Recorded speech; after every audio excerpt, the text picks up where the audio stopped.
Bonjour, un exercice corrigé sur la tension électrique. Alors comme d'habitude, je vous engage à répondre avant que je ne réponde moi. C'est probablement le seul intérêt de ces exercices corrigés. Donc ça serait bien qu'on le fasse ensemble. Alors vous cliquez, si vous voulez vous laisser du temps, vous cliquez sur l'écran. Pour qu'il y ait une tension entre les bornes d'une pile, elle doit être montée dans un circuit fermé, vrai ou faux. Je réponds, c'est faux. Il y a toujours une tension aux bornes d'une pile, sauf si elle est usagée. Quelle est l'unité de tension électrique? Vous l'avez, c'est le volt. Chaque multimètre doit mesurer une tension continue, 4,5 volts, et on vous demande de sélectionner les multimètres où le calibre a été bien choisi. Alors, dans le premier, le choix est 2 volts. Le 2 qui est ici est suivi de l'unité, 2 volts. C'est trop faible pour mesurer 4,5 volts. Je ne choisis pas. Sur 200 milli, c'est pareil. En plus, c'est des ampères. Je perds mon temps. Ici, c'est un voltmètre avec le choix de 10 volts comme calibre. La tension est bien la tension continue. Voilà le signe qui est là. 1 serait trop petit et 100 serait trop grand. On était probablement sur 100. On demande de choisir le plus grand calibre en première intention et de descendre les calibres. Donc ce 10-là est tout à fait satisfaisant. Ici, c'est bien un voltmètre en tension continue, 20. Là, c'est 2 trop petit par rapport à 4,5.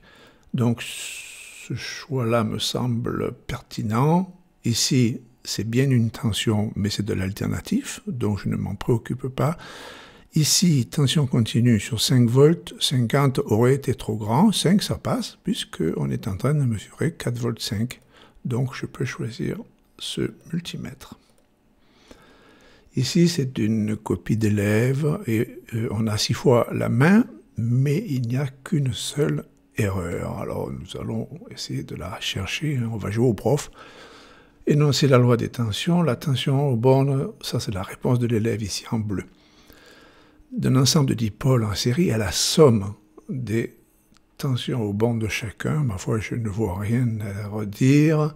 Compléter le schéma en représentant l'appareil. L'élève a dessiné cet appareil. Vous avez reconnu un voltmètre, donc c'est tout à fait satisfaisant. Il est monté aux bornes de L, et on parle de L ici. Quelle mesure U2 lira-t-on si on a déjà trouvé 4,4 V aux bornes de la pile et 0,7 aux bornes de la diode? Alors l'élève a donné la loi des tensions, c'est-à-dire que U aux bornes de la pile, c'est la somme des deux autres, et il a dit que U2 c'était U moins U1, pas de problème, 4,4 moins 0,7, est-ce que ça fait bien 3,7? Oui, je valide. Bon, ben l'erreur, elle est là du coup.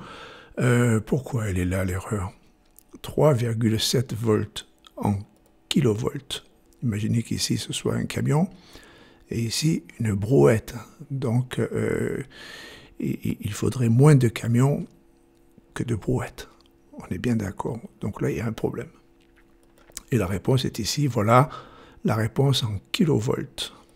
La loi d'additivité se retient comme U égale la somme des dipôles en série, U étant la tension aux bornes de l'ensemble des dipôles. Est-ce que U1 est égal à U moins U2? Moi, je valide. Ici, non. Ben, ici, non. Ici, oui, je valide. U2, c'est U moins U1. Et ici, non. Donc, voilà les deux réponses à donner, le 1 et le 4. Chaque générateur à 9 volts. Pourquoi chaque? Ah ben il y en a deux, bien sûr. Il y en a un ici et un dans cet autre circuit. Donc on peut imaginer que c'est le même. Fait glisser chaque valeur à sa place dans la liste des mesures. Alors, U1, il est là. U2 et U3. Moi, je vois que U2 vaut 3 volts. C'est marqué ici. Si U2 vaut 3 volts, ça me donne U3 directement, puisque U2 et U3 sont soumis à la même tension. C'est la tension qu'il y a entre ces deux points-là. D'accord? Donc ça vaut 3 volts. Je vais chercher 3 volts et je le place ici. Donc U1, ici là j'ai 9 volts, 9 moins 3 pour U1, c'est ce qui reste. Hein. 9 moins 3, on peut faire ça de tête, hein, ça va faire 6 volts. Ici, U4, eh bien c'est la même valeur, puisqu'il est en dérivation avec le générateur. U4 vaut 9 volts. Nous l'avons ici, il reste 4 volts 5 pour U6, ça tombe bien. 4 volts 5, 4 volts 5, ça fait bien 9 volts. Je vous remercie.